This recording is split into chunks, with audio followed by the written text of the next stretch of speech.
نماز کے بغیر جو اپنی زندگی گزارتے ہیں ان کی زندگی میں سوائے ٹینشن اور دکھ کے اور ہو کیا سکتا ہے؟ خشوع کے ساتھ نماز کرنا سیکھو. نماز پڑھنے کے بعد آپ ہلکے پھلکے پاؤ گے اپنے آپ کو. رقت کے ساتھ اللہ کے حضور گڑ گڑاتے ہوئے سجدے کرو, اس کا اپنا سرور پاؤ گے.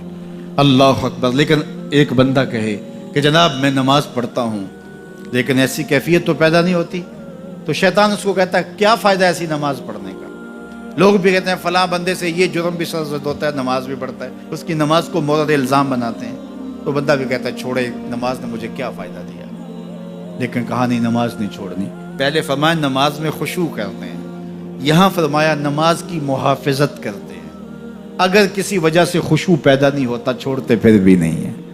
یہ اللہ کا فریضہ ہے. محدث کچھوچوی علیہ رحمہ سے ان کے ایک مرید نے کہا حضرت نماز پڑھتا ہوں لطف نہیں آتا, مزہ نہیں آتا. تو آپ نے حیرت سے کہا کہ اس کے باوجود پڑھتے تو ہو؟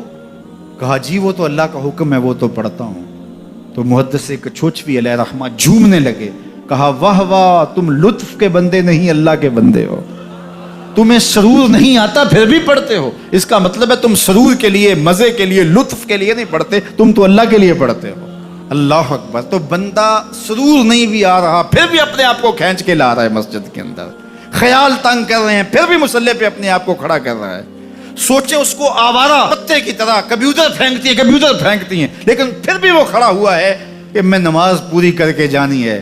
بار بار کبھی بھولتا ہے لیکن پھر دوبارہ نیت مان کے کھڑا ہو جاتا ہے, نہیں میں پوری کر کے جانی ہے. یہ کیوں کرتا ہے؟ میرے اللہ کا حکم ہے.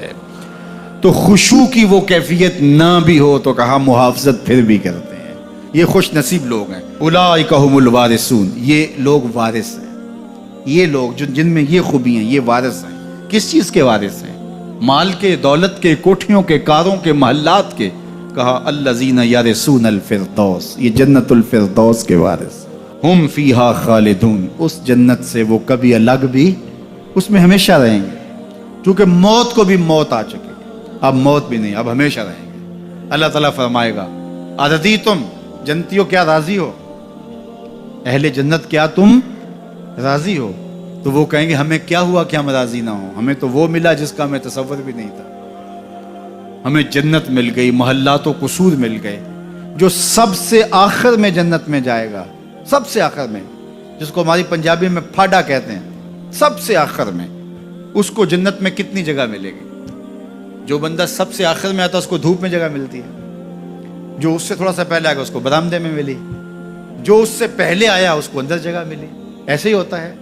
تو جو سب سے آخر میں جائے گا جنت میں تو وہ سب سے بڑا گنہگار ہوگا, اور جہنم کے رگڑے سہ سہ کے وہ جہنم سے نکلے گا سب سے آخر میں. بخاری شریف میں تذکرہ موجود ہے. اللہ کے حضور حاضر ہوگا اور اللہ اس بندے کو کہے گا بتا کیا چاہیے. وہ کہے گا مالک مجھے یہ چاہیے. اللہ فرمائے گا لک ما تمنیت, جو تو نے آرزو کی جات سب کچھ میں نے تیری جھولی میں ڈال دیا. اب جنت میں چلا جائے گا. اب اس کو تو یہ ہوگا سایہ دیوار میں جگہ مل جائے تو غنیمت ہے. جنت کے کسی درخت کے نیچے جھونپڑا لگا لوں تو کافی ہے. چلو کوئی 2 مرلے کا 3 مرلے کا کٹھیا بھی مل جائے تو کافی ہے. اس کے لیے تو اتنا ہی کافی کہ جہنم سے نکل گیا. لیکن اس کو کہا جائے گا جا جنت میں چلا جا, اور تیرے لیے جنت میں دنیا سے 10 گنا جگہ ہے. دنیا سے, بخاری کی روایت, 10 گنا جگہ. یہ 7 بر اعظم پہ پھیلا ہوا جہاں, اور اس کو 10 سے ضرب دیں, اتنی جگہ اس کی ہے جو سب سے آخر میں جائے گا.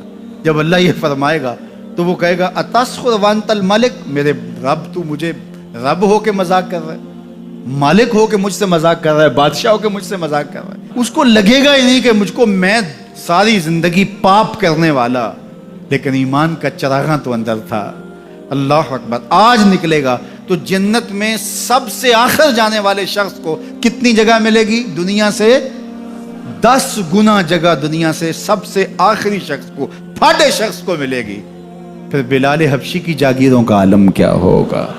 ابو بکر و عمر کی جاگیروں کا عالم کیا ہوگا؟ بابا فرید گنج شکر, داتا گنج بخش علی اجویری, شیخ احمد مجدد الف ثانی کی جاگیروں کا عالم کیا ہوگا؟ نماز پڑھ رہا تھا کوئی شخص تو مجنو آگے سے گزرا, تو نمازی نے نماز توڑ کے اس کے منہ پہ تھپڑ مارا. تمہیں پتہ نہیں نمازی کے آگے سے نہیں گزرتے؟ اس نے کہا میں نے دیکھا نہیں, میں ایک عورت کی محبت میں ایسا گرفتار تھا کہ مجھے